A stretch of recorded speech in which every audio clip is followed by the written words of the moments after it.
China's military mouthpiece urges modernization and reform. Is China attempting to become a major global military power, and would following the US example achieve this objective? This is Inside Story.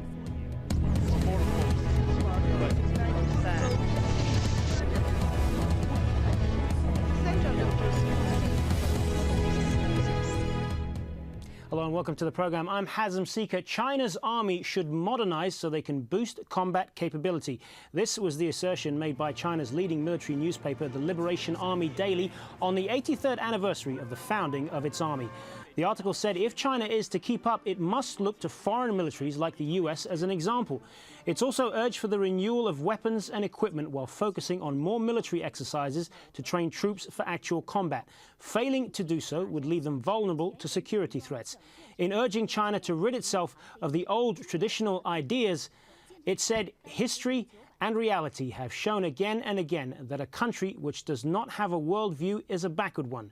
A military which lacks global vision is one without hope.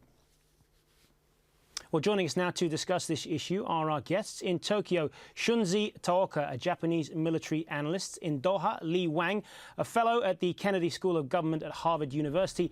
And in Washington, D.C., Richard Weitz, a military analyst at the think tank, the Hudson Institute. Gentlemen, I want to welcome you all to the program. Li Wang, if I could start with you. What are we to make of this self-criticism from China here? Is there an urgent need for China's military to be more nimble, more mobile? I think modernization of the military in China is not a new topic.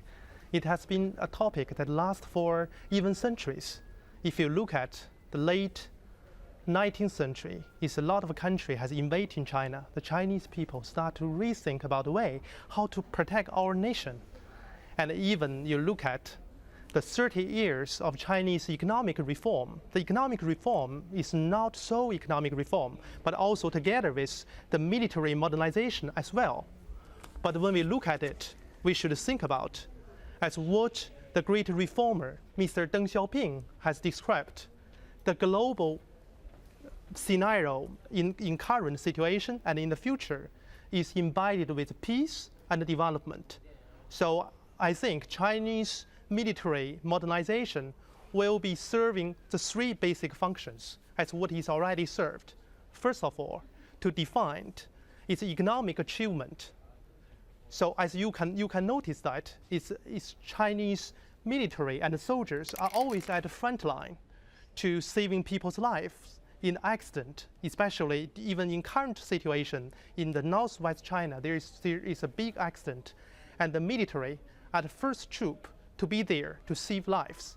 And the second point is China is playing more and more important role in global peacekeeping. So China contributes the largest troops among the five UN permanent Security Council. So it have a great contribution globally, not just in China. The third point, fighting terrorism is a key task of the Chinese military development as well. So it needs globalization, it needs a global cooperation. So we can see China's modernization will not just be part of China's own effort, it will be the effort joined together with US, with European countries, and with any more countries that like peace in the world. Richard Weitz, how is Washington likely to view this then, given the current tensions between the two countries recently? Well, it's very odd because the Chinese military has been modernizing throughout history, as the previous speaker said, like all militaries.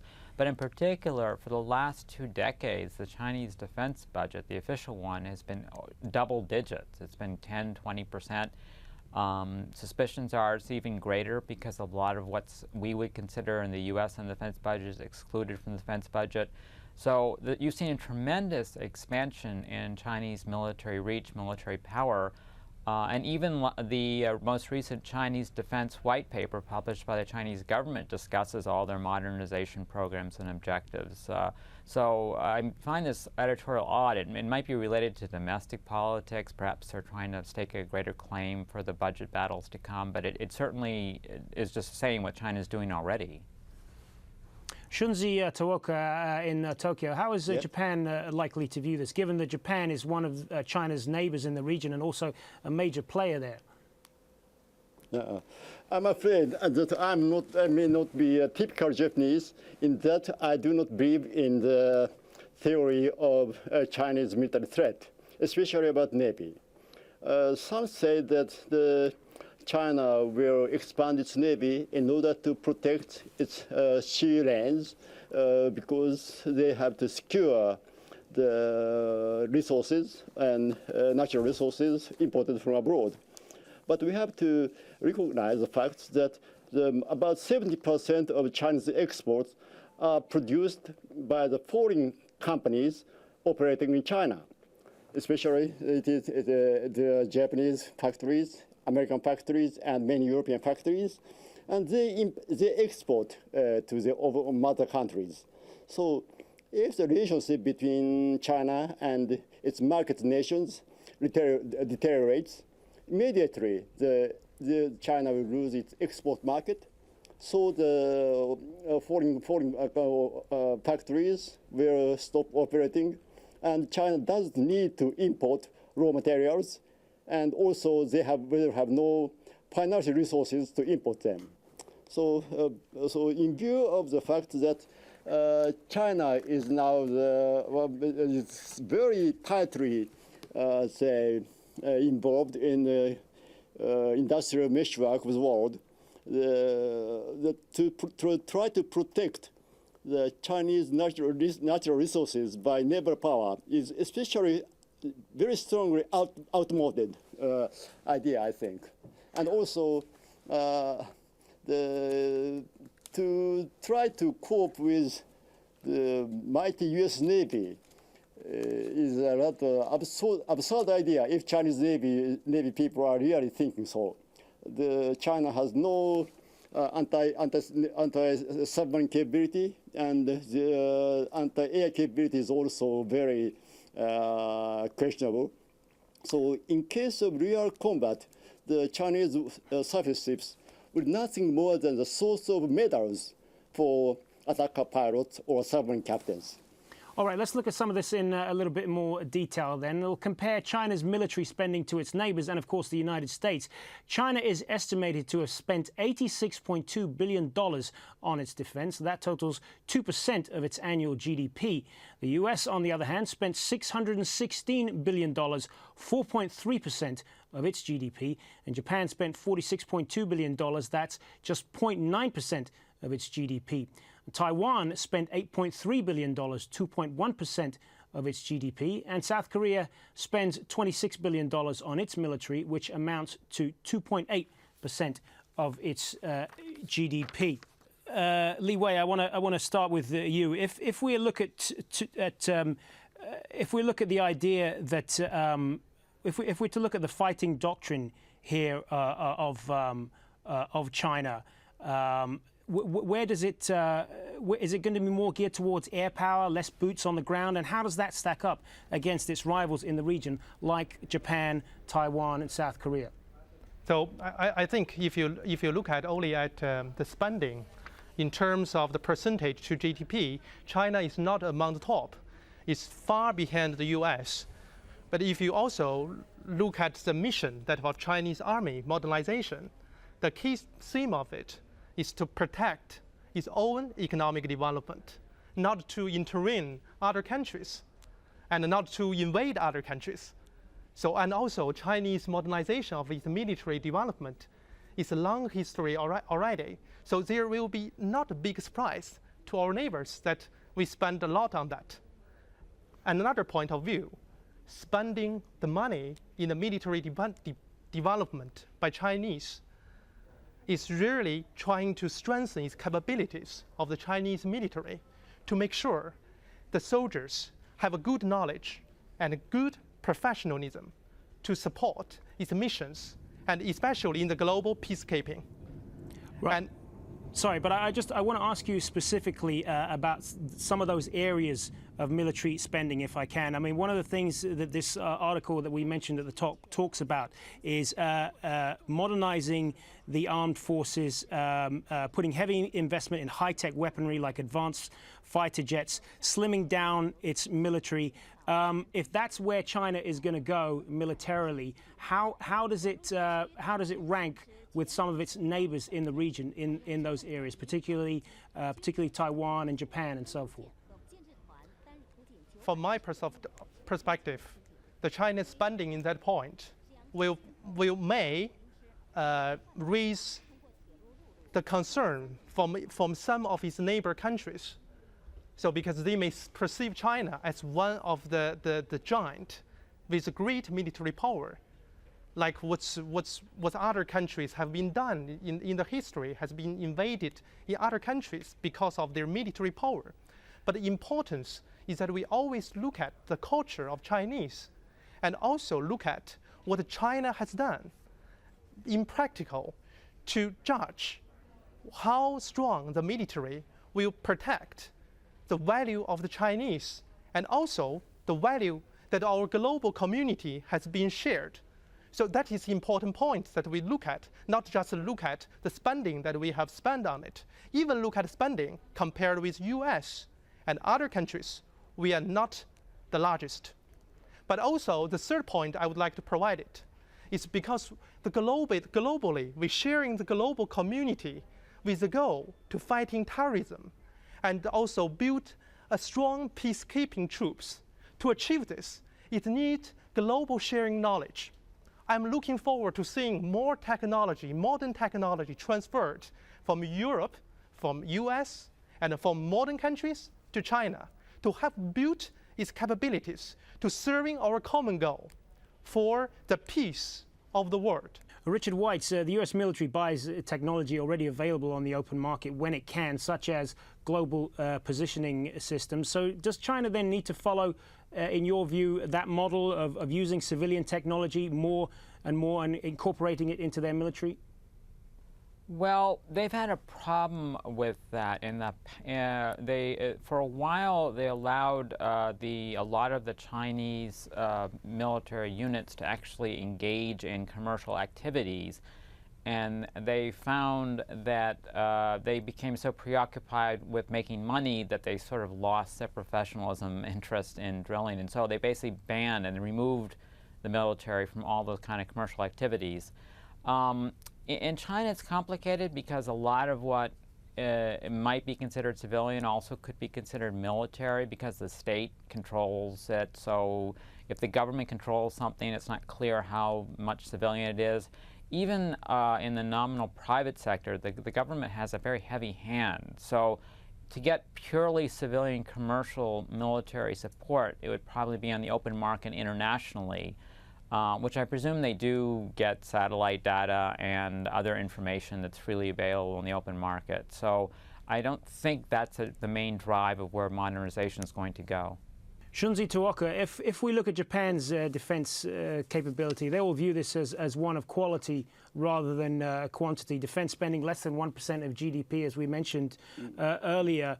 So if the quality is there in terms of technology and weapons system, again, they've relied on the civilian side there. What lessons do you think China can learn from that?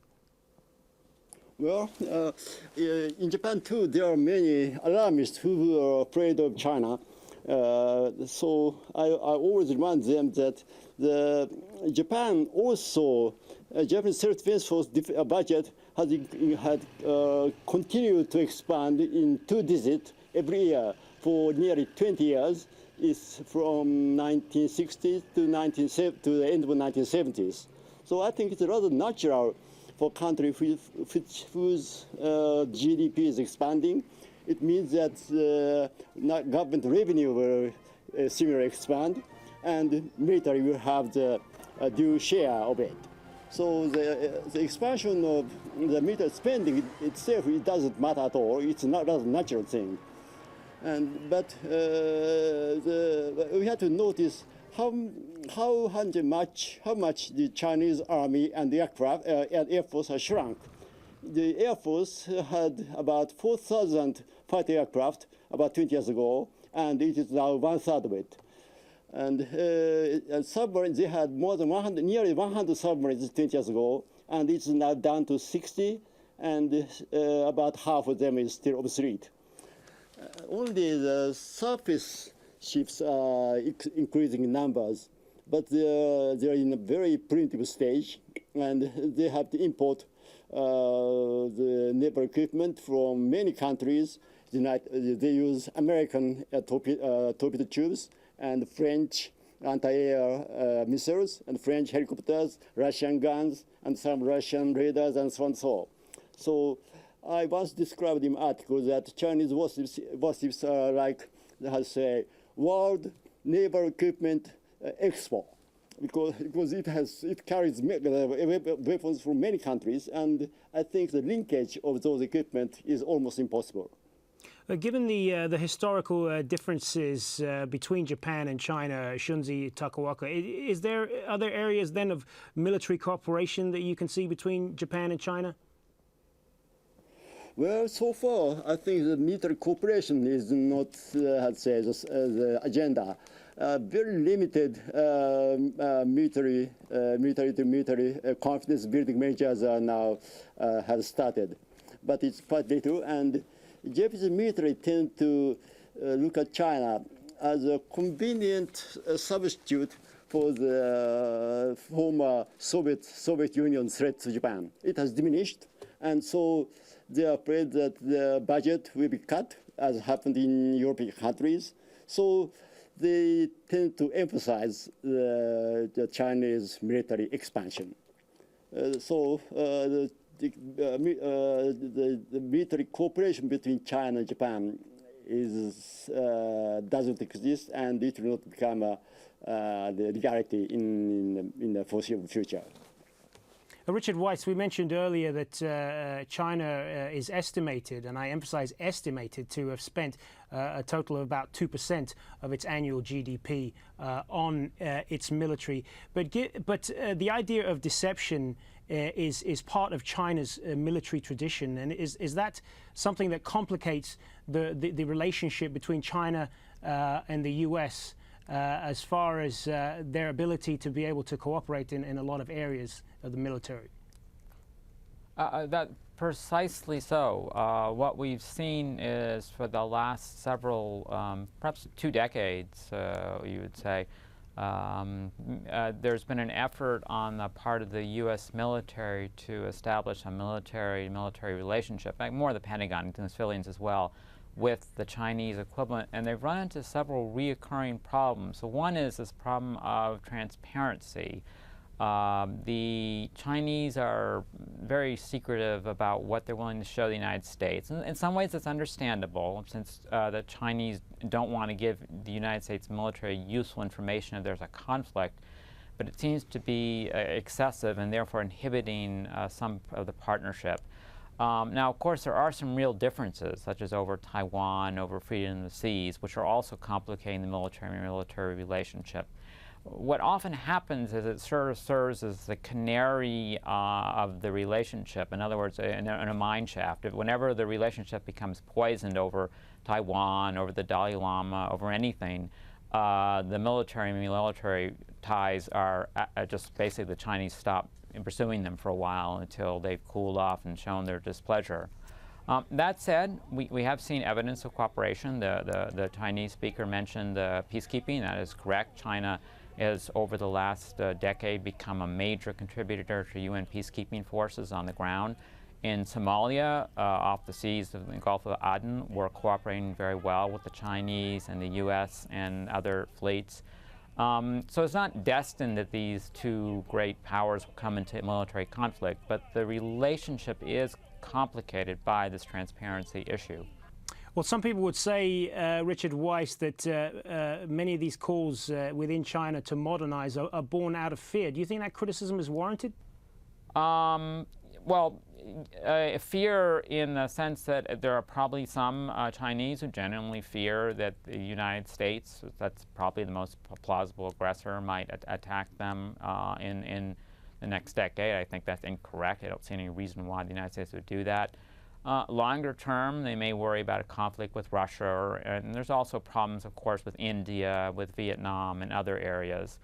That said, China is just too strong, especially since it has nuclear weapons, for any country really to want to come into a confrontation with China. So there are probably other reasons, in addition to simple defense of measures, why there's driving this modernization program. Li Wang, I saw you agreeing to some of that. Your view on this, is this born out of fear? For me, I think it's the modernization. It should not be a fear for other countries. It should be a general understanding that we work together to drive the modernization of military and to contribute to the global peacekeeping. I think you've made your point on that. I just want to, in the limited time that we have left, I just want to send that to Shunzi Taoka in Tokyo. How is Tokyo going to view this? Would they see this as China's ultimate goal to eventually become a world power to replace the United States? Well, I do think that China is now contemplating to, say, challenge American hegemony, or they don't think of any hostile relationship between China and the United States. One evidence is that China has about more than $900 billion of American U.S. government bond, and it has become the financial sponsor of the United States government, and also they're buying about 150 passenger aircraft every year from Boeing, and actually they are the largest overseas customer for American aircraft industry. And at the same time, they have about $2.6 trillion of foreign currency reserve, and most of them are invested in Wall Street. So if China is thinking of the hostile relationship with the United States, they will never do that. Actually, already the financial and economic mutually assured destruction is well established between the United States and China. Of course, China doesn't want to lose the money they have invested in the United States, and also for China, the market in the United States is very important. So I don't think, I think to regard China as a hypothetical enemy of the United States, like former Soviet Union, is outmoded. It is Cold War mentality. Only as the Soviet Union was replaced by China. But China is very, very different from Soviet Union. They are sponsor of the United States. All right, that is going to have to be the last word. We are unfortunately running out of time, but I want to thank all of our guests in Tokyo, Shinzu Taoka, in Doha, Li Wang, and in Washington, D.C., Richard Weitz. Many thanks to all of you for joining us in the discussion, and thank you for joining us on this edition of Inside Story. As always, we welcome your comments and suggestions. Please email them to us at insidestory@aljazeera.net. Bye for now.